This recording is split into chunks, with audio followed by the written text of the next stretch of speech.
여러분 안녕하십니까? 호텔 황제입니다. 이번 시간에는요, 서울이죠. 강서구에 입지하고 있는 호텔 매매 물건 현황에 대해서 브리핑 드릴 건데요.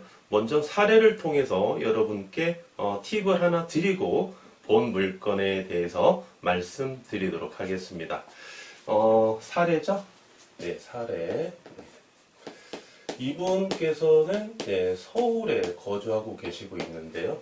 서울 영등포에 이렇게 거주하고 계시고 있습니다. 영등포에. 그래서 저희 회사에 오셔서 저하고 한 2시간 정도 이렇게 상담을 해 드렸는데요. 그 내용에 대해서 간단하게 한번 여러분께 팁을 드리겠습니다. 서울 영등포에 거주하고 계시면서 이분이 한 60대 정도 되시고요. 정확히 연세는 제가 물어보지 않았습니다. 여성분이십니다. 한 60대 정도 되시고 여성분이시고요. 자기 자본은 30억을 투자할 예정이다. 자기 자본 30억을 투자할 예정이시고 호텔을 하나 취득하고자 하십니다. 서울만 입지하고 있는 호텔이나 모텔을 하나 취득하고자 하시는 계획이시고요. 그 다음에 임대소득을 예정하고 계세요. 임대소득. 호텔이나 모텔을 취득하시면 임대를 주신다는 계획이시죠. 임대. 본인이 직접 운영하시기에는 좀 부득이한 사정이 있어서 임대를 주고자 하신답니다. 보통 임대를 주고자 하시는 분께서는 어떠한 계획이시냐, 투자 계획이시냐. 보통 우리가 호텔이나 모텔을 취득하는 궁극적인 목적은 소득 이득과 자본 이득 이 두 가지를 취하기 위해서 우리가 취득을 하는 거죠. 소득 이득은 월 매출에 의한 순수익을 차익을 매달. 자본 이득은 처분 시에 시세 차익이죠.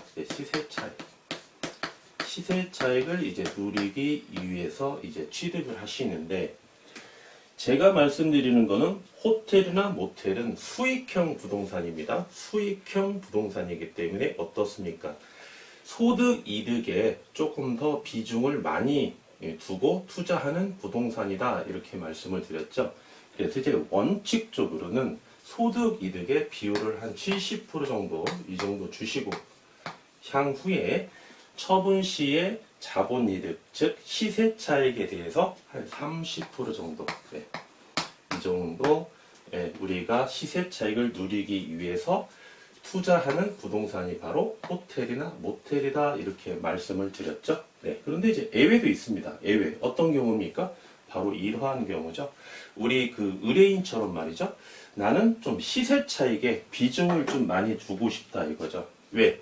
임대소득이니까. 그래서 시세 차익의 한 70% 정도, 이 정도 비중을 두시고, 보유 기간 동안은 월세를 받으시면서 소득을 좀 누리시겠다. 이러한 경우입니다. 그래서 원칙은 소득 이득이 한 80%, 예외적으로 소득 이득이 30%, 이렇게 보시면 되겠죠. 예외적으로. 그래서 제가 추천드리는 거는 바로 원칙적인 부분이죠. 수익형 부동산이기 때문에. 그래서 이분께서 바로 이 물건을 제가 한번 브리핑을 한번 드려봤습니다. 이 임대소득을 말씀하시기 전에 30억을 투자하신다고 하셔서 제가 강서구에 입지한, 어디에 계시죠? 영등포에 계시죠? 그래서 강서구가 조금 바로 가까우니까 본 물건을 한번 브리핑을 드렸습니다. 저희 회사에서 실인수가 20억이니까 사기자본 30억이기 때문에 융자를 더 적게 받을 수도 있겠죠. 30억 투자하시면은 최대 융자 63억에서 한 53억까지만 받으면 되니까 아주 적정한 융자와 자기자본 비율이거든요. 그런데 이분께서 말씀하시는 게 이 물건은 좀 부담스럽답니다. 부담스럽고 매가가 매가가 30억에서 40억 사이는 나는 취득하고 싶다 이렇게 말씀을 하세요. 예, 그 다음에 이제 임대소득을 말씀해 주시니까 여기에서 바로 이제 연관성이 있죠. 네. 여기에 연관성이 있습니다. 아, 그러십니까? 라고 제가 바로 이해를 했습니다. 이게 이제 무슨 말이냐면 임대소득을 누리기 위해서는 가장 먼저 생각해야 될 게 이자액이거든요. 이자액. 이자액이 높으면 임대소득은 하락하는 구조로 되어 있죠. 그래서 이자액을 적게 주셔야만이 임대소득, 즉 월세에서 본인이 차지하는 순수익이 높은 구조로 되어 있기 때문에 임대를 주셔서 임대소득을 누리고자 하시는 우리 그 투자자 여러분께서는 말이죠. 그 이자액을 먼저 고민을 해보셔야 됩니다. 그래서 이분께서 매가를 30억에서 40억을 요구하는 게 임대소득 때문이구나 라고 제가 100% 이해를 했습니다. 이해를 했는데 지금 서울 기준으로 말이죠. 매가가 30억에서 40억이면 대략적으로 10억 정도 차이가 나기 때문에 매출이 딱 얼마다라고 말씀드리기는 어렵습니다만 월 매출이 만약에 40억이다. 그러면 월 매출이 4천만 원이라고 한번 가정해 보겠습니다. 4천만 원. 네. 4천만 원이면 우리가 임대를 줄 때 보증금하고 월세를 얼마를 책정할 수 있느냐면 보증금은 말이죠.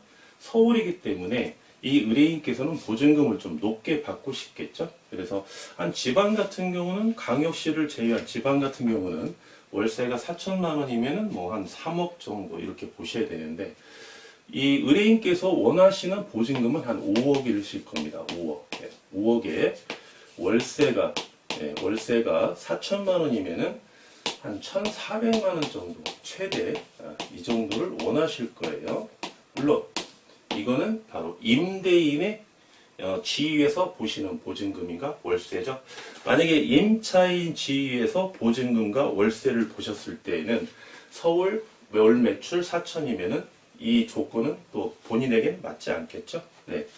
그래서 보증금 5천에 월 1,400만 원이면 1,400만 원 중에서 월 순수익이 만약에 한 900만 원이라고 한번 보겠습니다. 900만 원. 1,400만 원을 다 받으셔서 이자 내시고 그 다음에 재산세 납부하시고 그 다음에 부가가치세는 뭐 이제 여기에서 부가세 별도에서 받으시면 되니까 상계 처리가 되는 거고요. 그 다음에 이제 종합소득세 납부하시고 세후 월 순수익이 900만 원이라고 한번 가정을 해 보시면 그렇죠? 보시면 월 매출이 4천만 원 정도 나오는 매가 40억짜리면 어떻습니까? 서울에서 대지 무조건 100평 이상은 뭐 찾아보기도 어려운 그러한 매가 대비 대지 면적이죠. 그래서 제가 아무리 봐도 이분께서는 호텔이나 모텔을 취득해서 본인이 요구하시는 이 시세 차익을 보는 요건이 충족되지가 않아요. 네, 요건 자체가 전혀 충족되지가 않습니다. 그래서 제가 결론적으로 이분께는 호텔이나 모텔을 취득하지 마시고 상가를 원하시면 꼬마 빌딩을 차라리 취득하시는 게 낫겠습니다.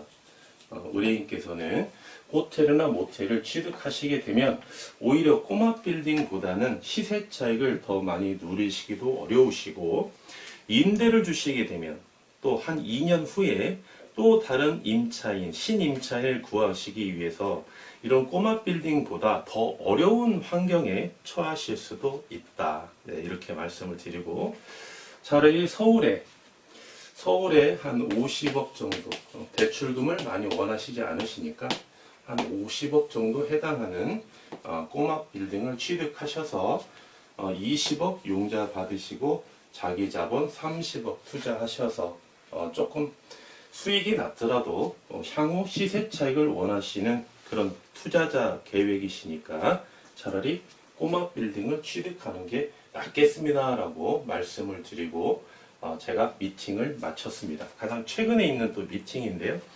그만큼 말이죠. 이 호텔이나 모텔 같은 경우는 이 최대 레버리지 효과를 누리실 줄을 아셔야 된다는 거예요. 최대로. 물론 제가 전 시간에 물건을 브리핑 드리면서 말씀을 드린 내용이 있습니다만 그 동영상을 이제 보신 우리 애독자 여러분께서는 이 말씀을 이해를 하실 건데요. 월 순수익입니다. 네. 월 순수익과 여기가 이제 매가입니다. 매가. 매가는 대출금하고도 매가가 높으면 대출금도 그만큼 높게 형성되니까 비례관계이기 때문에 같이 보셔도 되겠죠. 그래서 이런 그래프를 한번 제가 그려드린 적이 있어요. 이런 그래프를. 이런 그래프를 한번 그려드린 적이 있습니다. 이게 바로 한계 대출에 대한 레버리지 대출에 대한 이렇게 한번 적어볼까요? 대출에 대한 한계 레버리지라고 한번 적어보겠습니다. 한계 레버리지 효과 이렇게 한번 그래프명을 적어볼게요. 왜 그러냐면 이 대출금이 높으면 높을수록 월 순수익은 어느 정도 이 선까지는 비례관계입니다. 비례관계예요. 매가가 이만큼 높으면 월 순수익도 이만큼 높아지는 구조고요. 매가가 이만큼 높으면 대출금이 이만큼 높아지면 월 순수익도 이만큼 높아지는 그런 효과가 있습니다. 그런데 말이죠. 항상 이 그래프가 비례하지는 않는다는 겁니다. 언젠가는 이 한계에 부딪힌다는 거예요. 한계에. 그래서 우리가 봤을 때 본 물건을 기준으로 말씀드려 볼까요? 본 물건을 기준으로 매가가 83억이다. 83억이다. 그래서 최대 융자를 우리가 63억의 레버리지 효과를 누리시죠? 효과를 누렸을 때 과연 이 비례되는 구간에 포함되어 있는 그러한 물건이냐 아니면 이 구간에서 벗어나는 물건이냐도 우리가 한번 고민해 볼 필요가 있다는 겁니다. 예를 들면 말이죠. 매가가 본 물건처럼 83억이에요. 83억. 비교 물건은 매가가 65억입니다. 65억. 그런데 월 순수익은 똑같아요. 월 순수익은 똑같습니다. 월 순수익은 똑같아요. 그러면 여러분께서는 매가 85억에 해당되는 물건을 83억에 해당되는 물건을 취득합니까? 아니면 63억에 해당되는 물건을 취득하실 겁니까? 월 순수익은 똑같습니다. 그렇다면 우리가 좀 고민해 볼 필요가 있다는 거죠. 고민해 볼 필요. 바로 이랬을 때 이제 투자자의 성향이 나타나는 거죠. 투자자의 성향.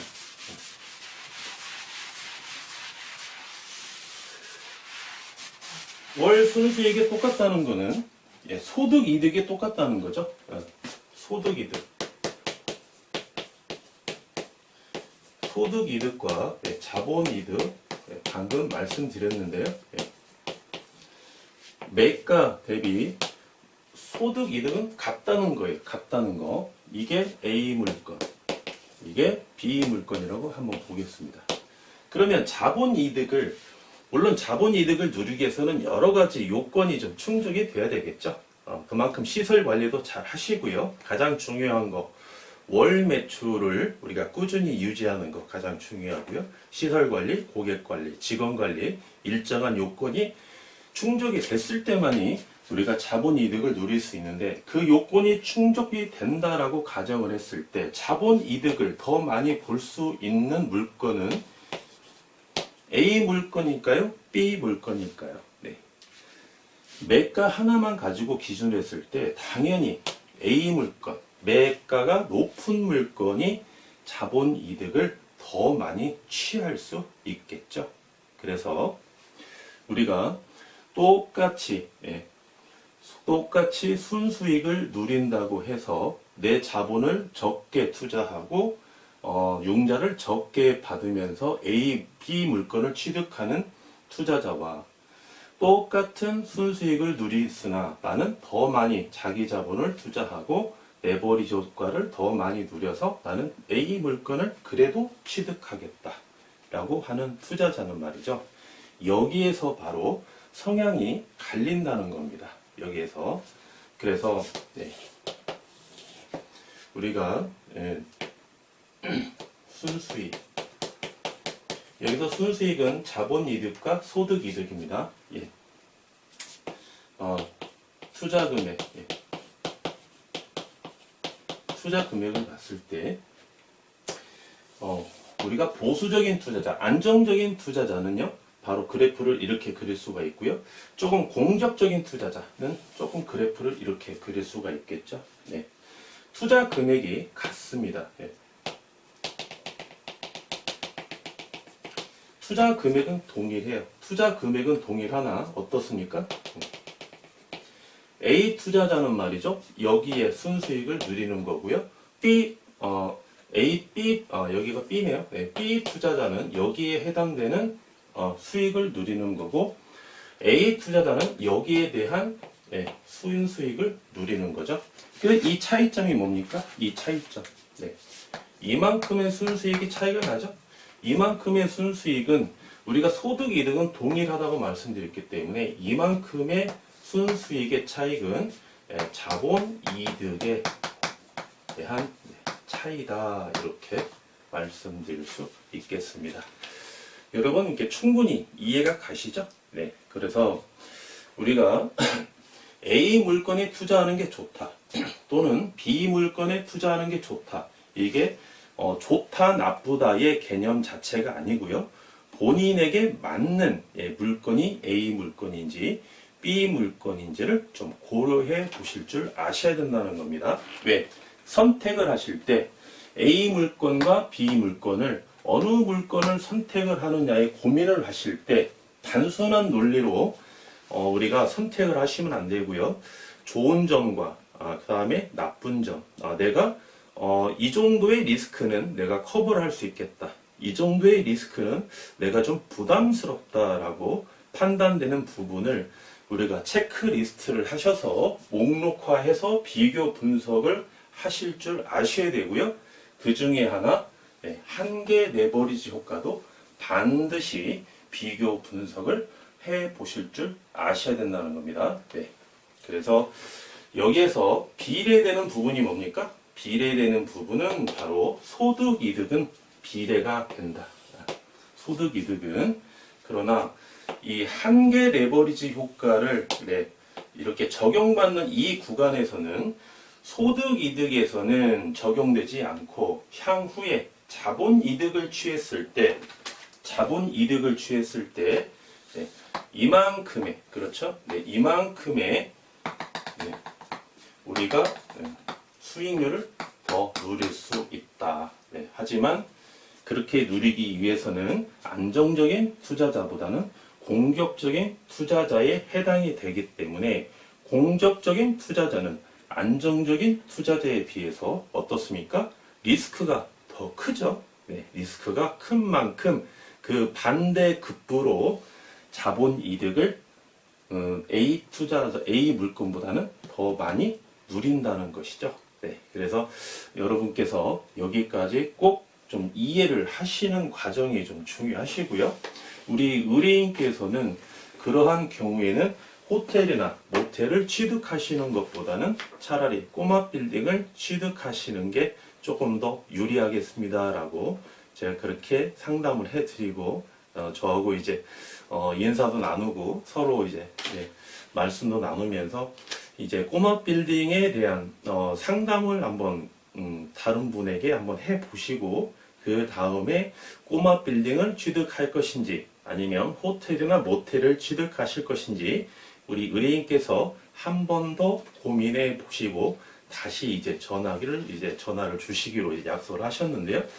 여러분께서도 말이죠. 이렇게 호텔이나 모텔이 단순히 수익률이 높다. 타 부동산에 비해서 수익률이 높으니까 내가 투자해야 되겠다라고 접근하지 마시고요. 하나 다 체크를 해 보시고 본인에게 맞는 입지가 어느 지역인지, 매가는 얼마 선인지, 최대로 용자를 얼마까지 받는 게 유리한지, 네, 이것까지 정확하게 체크를 하신 다음에 호텔이나 모텔을 취득하시는 것이 바로 정석이다. 네, 이렇게 말씀드리겠습니다. 네, 계속해서 이제 본 물건에 대해서 브리핑을 드리도록 하겠습니다. 네, 서울 이제 강서구에 입지하고 있는 물건이고요. 물건 번호는 19316에 해당되는 물건입니다. 사용 승인일 2003년 2월 5일이네요. 2월 5일 날 사용 승인을 받으셨고요. 지하 2층부터 지상 5층까지 이렇게 형성되어 있습니다. 지하층은 여기에 한번 적어볼까요? 주차장입니다. 지하층은 주차장. 그래서 대지 면적이 말이죠.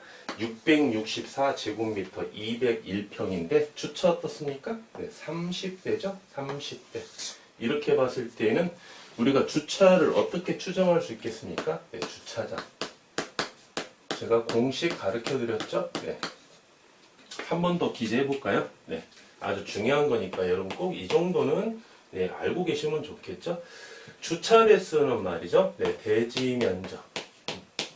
원칙적으로 물론 예외도 있습니다. 그렇지만은 여러분께서 임장을 가기 전에 추정할 수 있는 주차 대수를 말씀드리는 거예요. 대지 면적 곱하기 10%라고 그랬죠.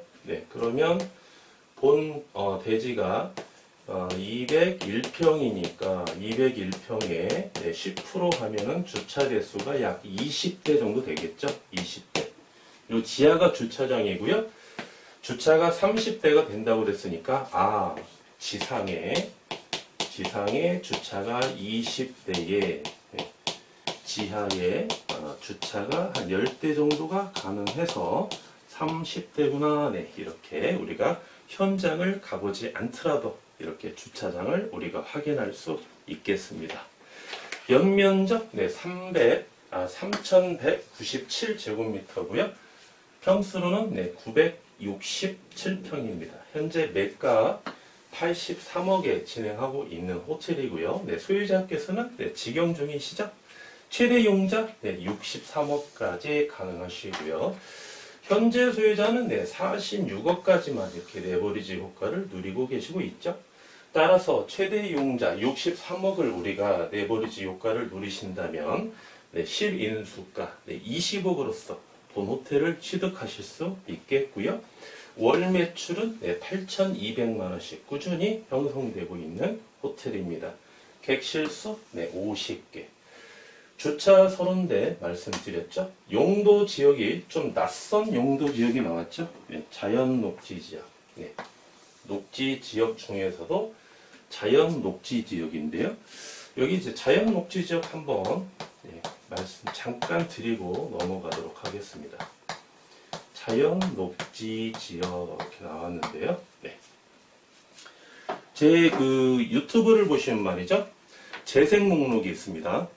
재생 목록에 보시면 부동산 경제, 부동산 법률 세무라는 카테고리가 있거든요. 그 카테고리에 보시면은 용도 지역이라는 타이틀을 가지고 제가 강의한 내용이 있습니다. 용도 지역. 이 강의 내용을 한번 들어보시고 우리가 호텔 모텔을 취득하고자 하시는 우리 투자자라는 말이죠. 이 용도 지역 정도는 알고 가셔야 됩니다. 그래서 이 강의 한번 들어보시고 제가 아주 알기 쉽게 강의해 드렸으니까는요. 여러분께서도 100% 이해하실 것으로 사료됩니다. 자연녹지 지역 여기에서 간단하게 한번 말씀을 드리면요. 우리가 이제 대분류를 보시면 도시지역이 있고요. 대분류로 도시지역, 그 다음에 관리지역, 그 다음에 뭐가 있죠? 농림지역, 농림지역, 그 다음에 자연환경 보전지역 이렇게 대분류로 네 가지로 이제 용도 지역을 이제 구분을 하는데요. 여기서 가장 중요한 게 우리 도시 지역이죠. 네, 도시 지역.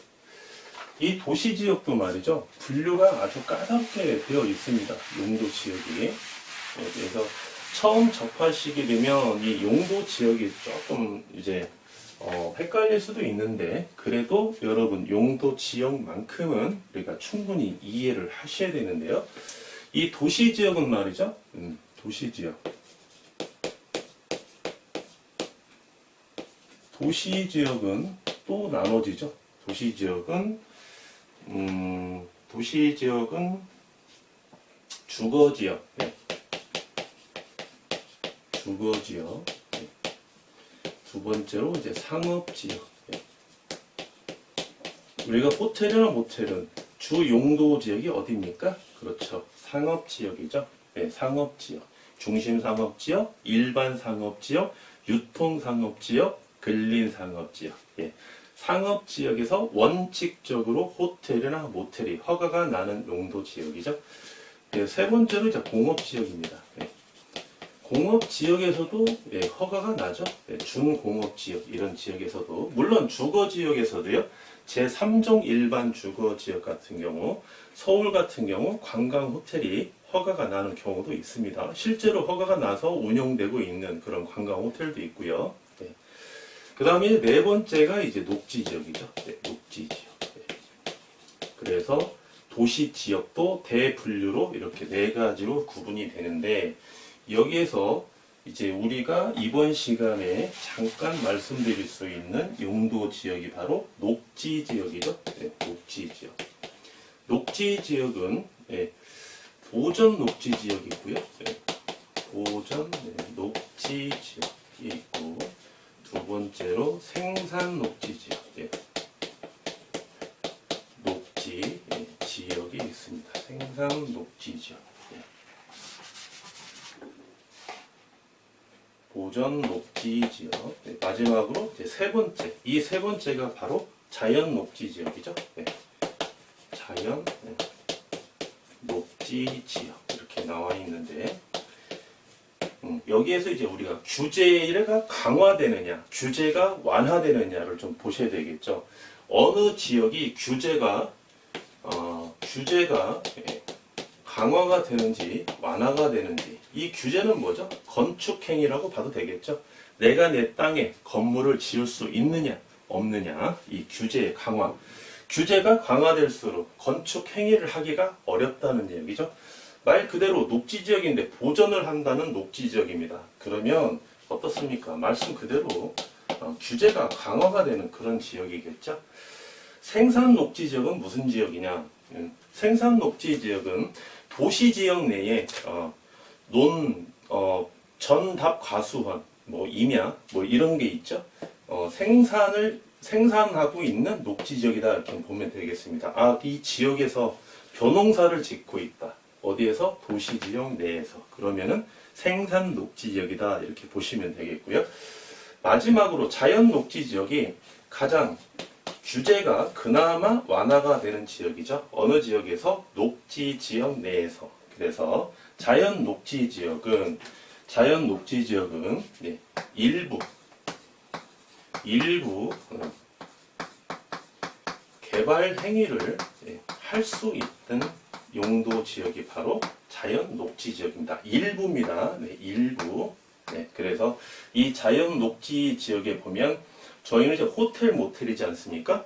그래서 자연 녹지 지역에 보면 호텔이나 모텔이 입지되어 있는 그러한 호텔이 있습니다. 예, 보면 대부분 보면 이제 산 밑에 이렇게 있죠. 산 밑에 아주 극소수로 희박한 그러한 케이스인데, 일단은 자연 녹지 지역이 관리 지역에 입지하고 있는 게 아니고 도시 지역, 그렇죠? 예, 도시 지역에 입지하고 있다는 거 하나 키워드죠. 예, 자연 녹지 지역은 관리 지역이 아니고 도시 지역 안에 있는 용도 지역이다. 네, 이렇게 보시면 되겠습니다. 그래서 관리 지역보다는 도시 지역이 호텔이나 모텔이 허가가 더 나기 쉽겠죠. 네. 제일 어려운 게 자연환경 보전지역, 농림지역, 관리지역, 도시지역이니까요. 자연환경 보전지역에는 이렇게 펜션이 있지 않습니까? 예, 극히 일부 펜션만 들어갈 수 있지 호텔이나 모텔은 자연환경 보전지역에 입지하기가 상당히 어렵죠. 네.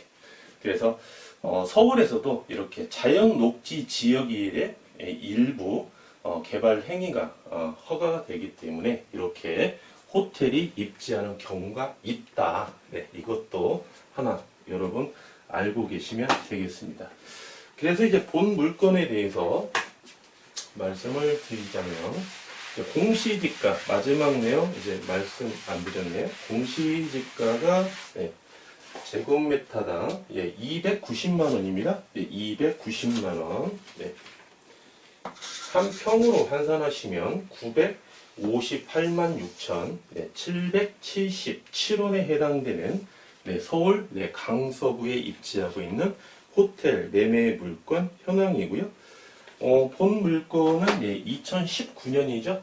2년 전이네요. 2019년. 2019년도에 수리를 완료하시고 상호를 변경하시고 이렇게 해서 이제 현재까지 계속 꾸준히 소유자께서 직영학으로 이렇게 운영하고 있는데요. 지하 2층부터 지상 5층까지죠. 네, 그래서 이제 1층에 보시면은요, 본 호텔의 1층에 보시면 상가가 있습니다. 상가. 이 상가를 현재 이제 직영으로도 운영하고 계시고 있습니다. 상가 한 칸도 직영으로 운영하시고 계시면서 수익을 같이 누리고 있고요. 본 지역은 어떻습니까? 상업 지역이 아니죠. 자연 녹지 지역이니까 어떻습니까? 일부 개발 행위 허가가 되는 거니까 어떻습니까? 분산된 지역이구나. 호텔이나 모텔이 분산된 지역에 이렇게 입지하고 있구나. 이렇게 보시면 되겠죠. 그래서 이렇게 용도 지역은 말이죠.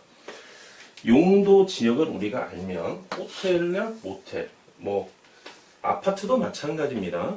또는 여러분께서 부동산을 투자하시는 대상이 여러 가지지 않습니까? 임야가 될 수도 있겠고, 토지가 될 수도 있겠습니다. 전원주택을 취득하실 수도 있겠고요. 상가, 또 뭡니까?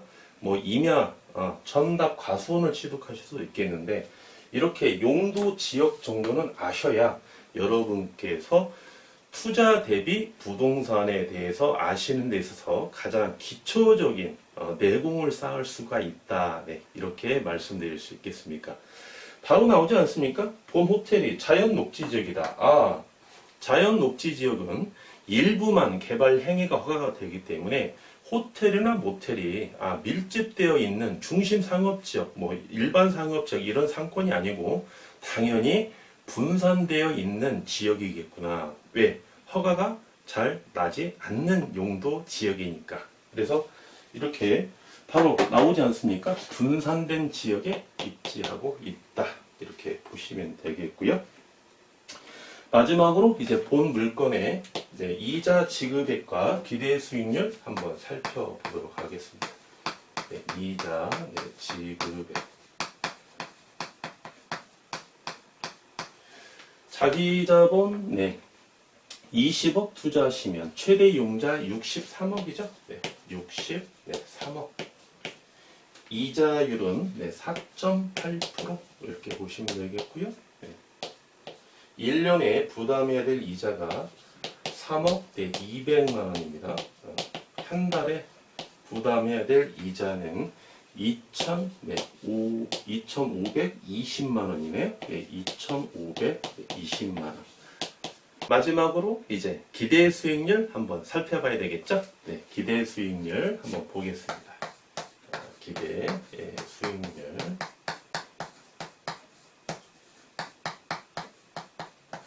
자기 자본 얼마 투자하시죠? 20억 투자하시죠? 자기 자본 20억 투자하십니다. 20억. 월 매출 8,200만 원 중에서요. 월 순수익은 1,930만 원입니다. 1,930만 원. 12개월로 곱해 주시고 비율로 환산해 주시면 기대 수익률은 11.46%입니다. 11.46%. 서울에 입지하고 있는데 말이죠. 11.6%면은 평균 수익률 이상은 우리가 누릴 수 있다. 이렇게 보시면 되겠죠. 네. 여기에서 이제 하나 팁을 드리면 말이죠. 제가 아까 방금 전에 한계 레버리지 효과라고 이렇게 말씀드린 내용이 있는데, 이제 본 소유권자는 말이죠. 현재 용자가 46억입니다. 46억이면은 지금 63억을 투자하시는 예비 창업자 여러분께서 한 달에 이자가 2,520만 원이면은 46억에 4.8% 하면은 얼마가 나오냐면은 이자가 1,840만 원이네요. 1,840만 원. 이 경우에는 똑같이 4.8%를 적용한다고 가정을 했을 때 이자가 1,840만 원. 1,840만 원. 그러면 여기에서 1,840만 원을 만약에 제하면 이자 비용이 얼마가 절감이 되냐면 680만 원이네요. 680만 원. 만약에 이제 여러분께서 말이죠. 최대 이용자 63억의 레버리지 효과를 누리시지 않으시고 만약에 자기 자본이 조금 더 여유가 있다. 그러면 현재 소유자처럼 46억만 레버리지 효과를 누리신다면 월 순수익이 1,930만원 플러스 680만원이라는 거죠. 그렇죠? 그래서 이 우리가 순수익, 월 순수익 있지 않습니까? 이 월 순수익. 네. 월 순수익에 가장 영향을 많이 미치는 항목이 뭐냐면 이자 비용입니다. 이자 비용. 네. 인건비가 아니에요. 첫 번째로 월 순수익에 가장 영향을 많이 미치는 게 이자 비용이고요. 두 번째가 인건비입니다. 두 번째가 인건비가 월 순수익에 영향을 가장 많이 미친다. 이렇게 보시면 되겠고요. 하나 간단하게 팁을 하나 더 드려볼까요? 제가 계속 강조해 드리고 있는데요. 수익률과 영업이익률. 이제 호텔 황제의 강의를 이제 여러 번 지속적으로 듣고 계시는 이제 예비 창업자 여러분요. 이 정도도 이제 좀 비교를 하실 줄 아셔야 되겠죠. 수익률은 말 그대로 투자 대비 수익률입니다. 내가 영업을 하기 전에 얼마의 만큼을 기대할 수 있는 수익률이냐. 자기 자본 대비 수익률이고요. 영업이익률은 이제 실제로 영업을 했을 때 내가 얼마의 순수익이 이렇게 나오느냐. 이게 바로 영업이익률이죠. 그래서 일정한 기간 동안 일정한 요건이 있을 때는 서로 비례를 합니다. 서로 비례를 하는데 일정한 요건이 아니다. 또는 투자 자금이 좀 다르다. 대출금이 현저하게 차이가 많이 난다. 그럴 때에는 수익률과 영업이익률이 반비례 관계로 되는 경우가 있어요. 반비례 관계가 이렇게 되는 경우입니다. 이렇게 일정한 금액, 매가 또는 매매 가격 또는 자기 자본, 대출금이 일정했을 때 좀 적다고 표현해 볼까요? 적다고 했을 때는 수익률과 영업이익률이 같이 비례 관계로 같은 방향으로 가고 있지만 이 매매 가격과 최대 융자나 자기 자본이 크면 클수록 수익률과 영업이익률은 반비례 관계다. 이렇게 보시면 되겠습니다. 그래서 월 순수익이 어떻게 보면 가장 중요한 포인트죠. 월 매출에서 얼마가 우리가 세후로 얼마가 남느냐, 이게 어떻게 보면 가장 중요한 포인트입니다. 그래서 이 경우를 봤을 때도 마찬가지로 이렇게 월 순수익은 이자 비용과 인건비가 가장 큰 영향을 미치는데, 이 중에서도 어떤 게 가장 직접적으로 영향을 가장 많이 미치느냐 보실 때에는 이자 비용이 가장 먼저 영향을 미치고요. 두 번째가 인건비가 영향을 많이 미친다 이렇게 보시면 되겠습니다. 예를 들면 본 물건처럼 말이죠. 이자 비용이 높게 이렇게 들죠. 높게 자기 자본을 당연히 적게 투자하니까 융자를 많이 받겠죠. 융자를 많이 받으니까 어떻습니까? 이자 비용이 상대적으로 이렇게 높게 형성되기 때문에 월 매출에서 차지하는 이자 비용이 높기 때문에 수익이 그만큼 하락하는 구조로 되어 있다. 물론 수익률은 높게 나오겠지만 순수익은 하락하는 구조로 되어 있다. 그래서 영업이익률이 낮게 형성되어 있다. 이렇게 보시면 되겠고, 두 번째 인건비죠. 인건비. 우리 예비 투자자 여러분께서 말이죠. 내가 오토로 운영을 하면서 내가 호텔에 모텔에 항시 계실 수 있는 경우에는 아무래도 인건비가 좀 적게 들겠죠. 오토 기준입니다. 오토 기준이라 할지라도 추가로 고용할 수 있는 직원을 우리가 한 명 정도는 덜 고용할 수 있겠습니다. 우리가 이제 창업자 여러분, 사업자 여러분 말이죠.